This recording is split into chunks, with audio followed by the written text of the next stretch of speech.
Good evening. I'd like to talk to you about the engineering course that we're running at Teignmouth Community School. So I'm just going to hopefully present some information to you using some PowerPoint slides.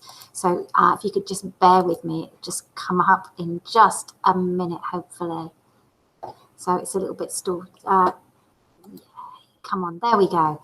Right, what we're offering is a level 3 qualification. It is a BTEC, which means it's been designed by industry, and in this case it's also been designed by the universities as well. And the premise behind it is that it's giving the universities and the engineering sectors students with all the knowledge that they need to actually do the jobs properly.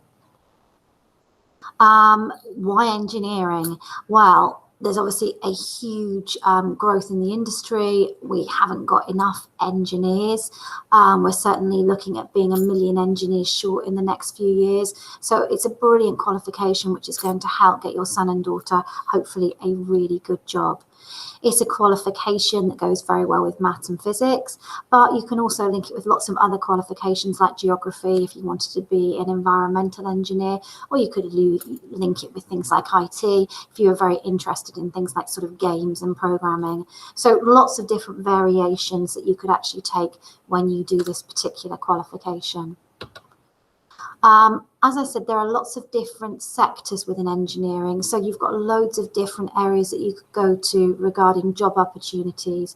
Certainly at Flybe in Exeter, they were doing the same BTEC engineering that we are in their first year, and then they obviously built on it and pushed it into an aerospace engineering qualification. If your son or daughter is really hands-on, then we might be looking at a qualification, a journey into something like mechanical engineering. We've got huge growth sectors like biomedical engineering, so it's going to go really well with science. And certainly at the moment they're beginning to look at 3D print cartilage for various body parts, or they're even looking now at 3D printing part of the heart. So lots of different opportunities opening up in that part of the sector.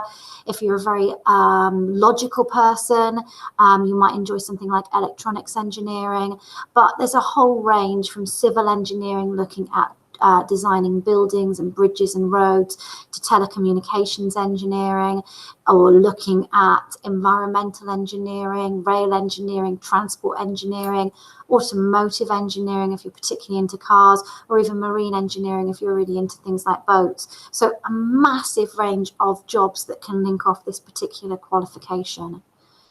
How is this qualification arranged? Well, we've actually got 4 different units that make it up, and unlike an A level, which is linear and has an exam at the end, the BTECs have exams going through, and they also have coursework. So there is a 60% exam load on this one, which is taken in 2 30% exams.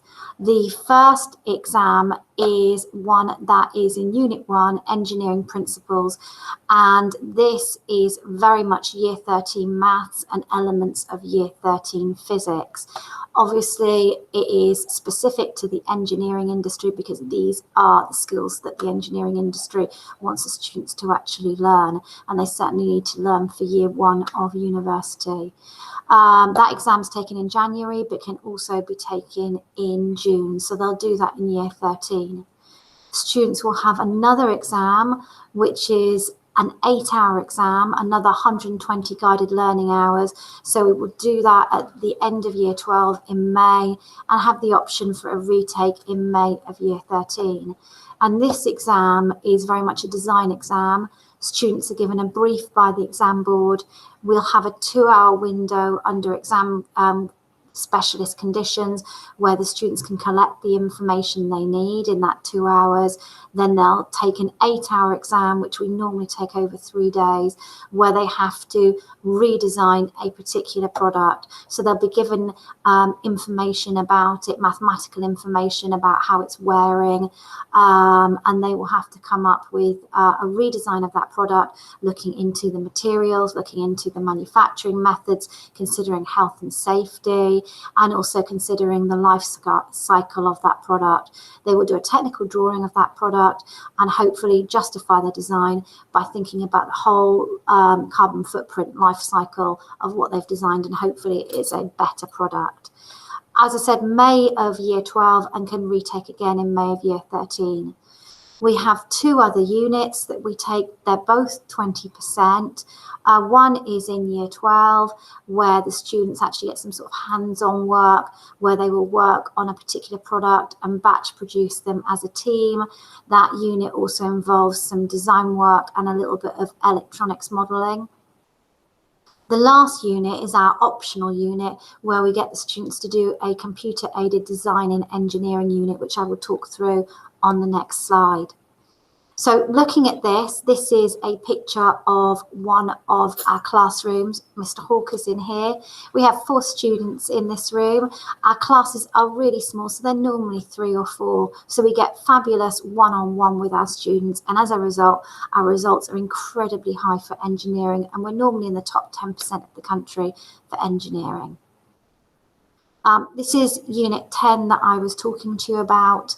And students in this particular unit have to get to grips with 2 different types of computer-aided design software. One is AutoCAD, which is an industry standard. And in this unit, students will have to disassemble a product, come up with the 10 component parts of that product. They'll have to do British standard plan, front and end view drawings of those particular component parts. And they will also have to do exploded views of the whole thing and an assembly view of the whole thing. Students will then go on to Autodesk Fusion, which again is an industry standard program, and they will be redesigning a particular product. What we find is the folios that the students put together are really amazing, and the students can use these folios at universities, and we certainly had students get unconditional offers from unis based on the folders, and we've also had students get apprenticeships based on these folders. So it's a really good unit of work. Lastly, parents often ask me about how things like, how does the BTEC link with the A-level? Are the tariff points the same? And as you can see on this, they are.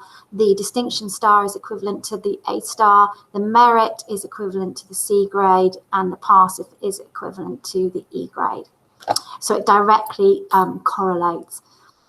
If you've got any further questions that you'd like to ask me, please don't hesitate to contact me, and my address is on the screen at joanne.edwards@teignmouth.devon.scut.uk, and that should be a small t in Teignmouth.